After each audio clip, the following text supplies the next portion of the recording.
Are you still spending a lot of time on other PTE speaking tasks like repeat sentence or read aloud?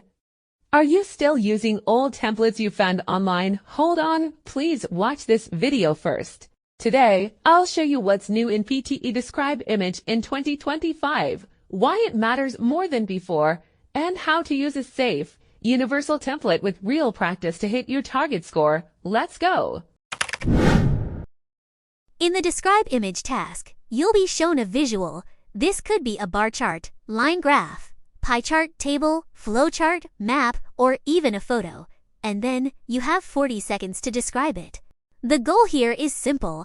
Explain the picture clearly and quickly. I know many students find this task tricky, but with the right strategy, it can actually be one of the easiest ways to score high. So why is this task such a big deal in 2025 now? Well, first change is bigger score weight. Starting in 2025, you will have 5 to 6 Describe Image tasks in each test. That's more than before.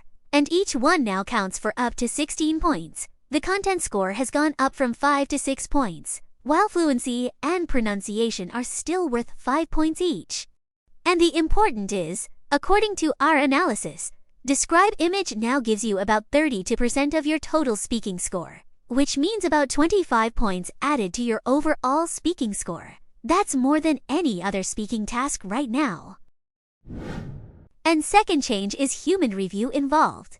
So here's the deal. Most of the time your answers are scored by the computer, right? But now, if your response looks a little suspicious, well, it gets sent to a real human rater, okay? So when does that happen? It usually happens if 1. You're just reading a memorized template with zero real details from the image. 2. You are throwing out numbers non-stop with no structure.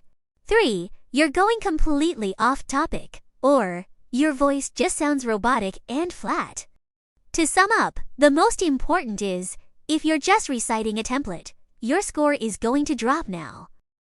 But hey, here's the good news. Even though content scoring has gotten stricter, fluency has actually become easier in 2025. We tested this ourselves. 3 of our teachers took the latest exam. And guess what? Their scores proved it.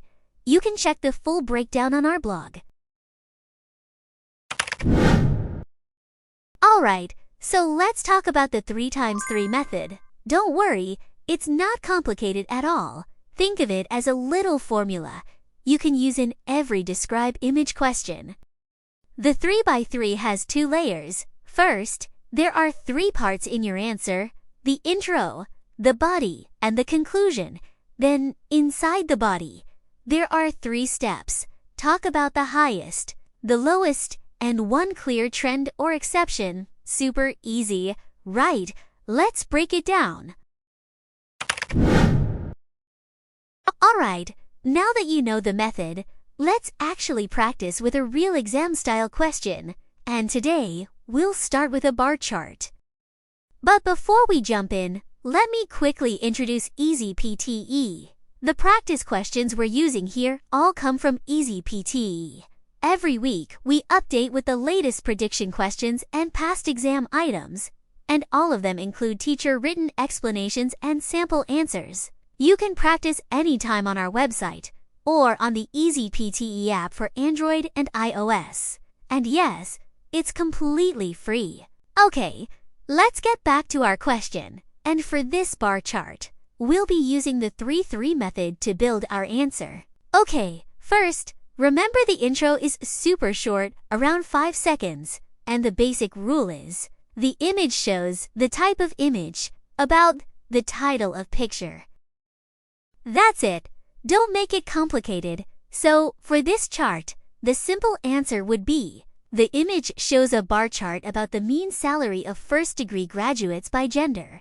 Okay, now, sometimes you can make your intro a little richer. One easy way is to add extra info from the x-axis or y-axis, things like time, location, or units. For example, here the x-axis shows years, so we can say the image shows a bar chart about the mean salary of first-degree graduates by gender from 2008 to 2013. And here is one more suggestion.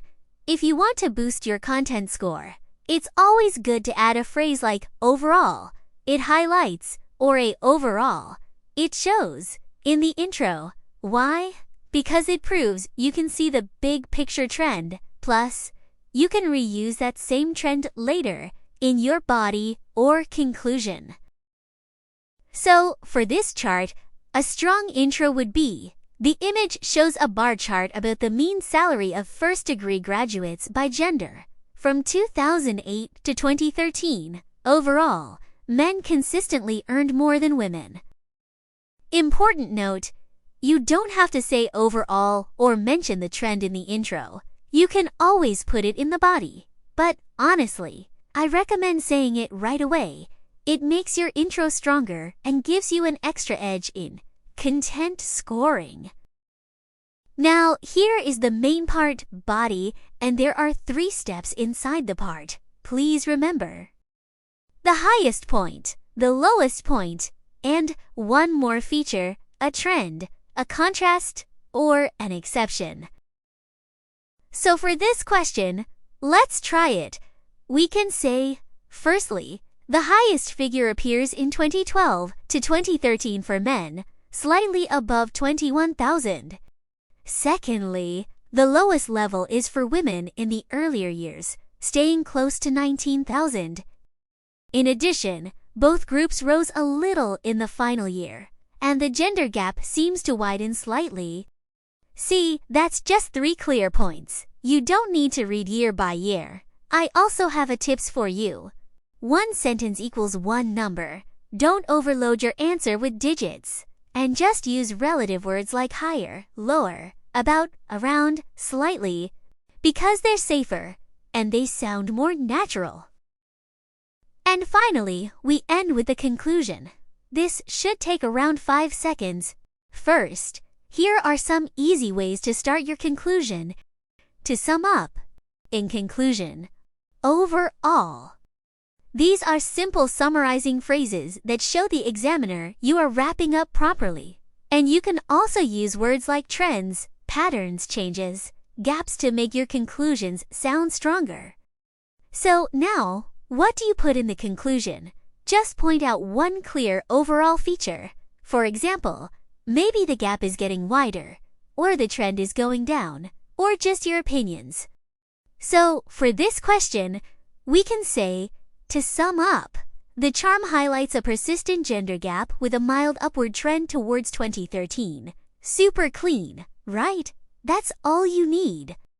Please remember, always use a clear summarizing word at the start. And try to choose one obvious feature, like the gap widened, the overall trend is downward, or there's a steady increase. That way, your answer feels complete and focused.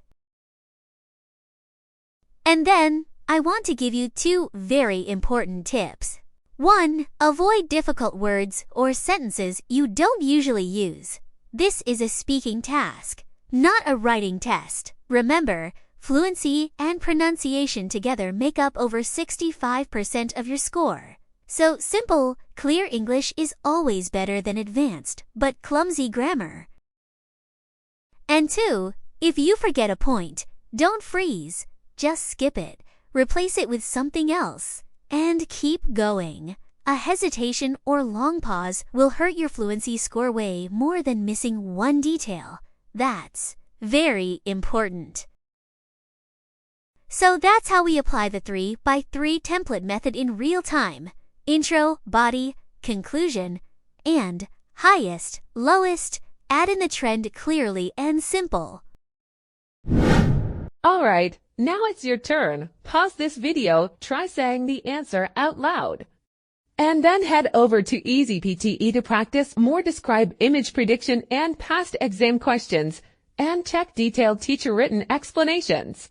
Trust me, if you practice like this every day, Describe image won't feel scary anymore. It'll actually become one of the easiest tasks to score high on. So keep using the 3-3 template, keep practicing, and your speaking score will climb steady and strong. And hey, don't forget to subscribe to our channel. I'll see you in the next video.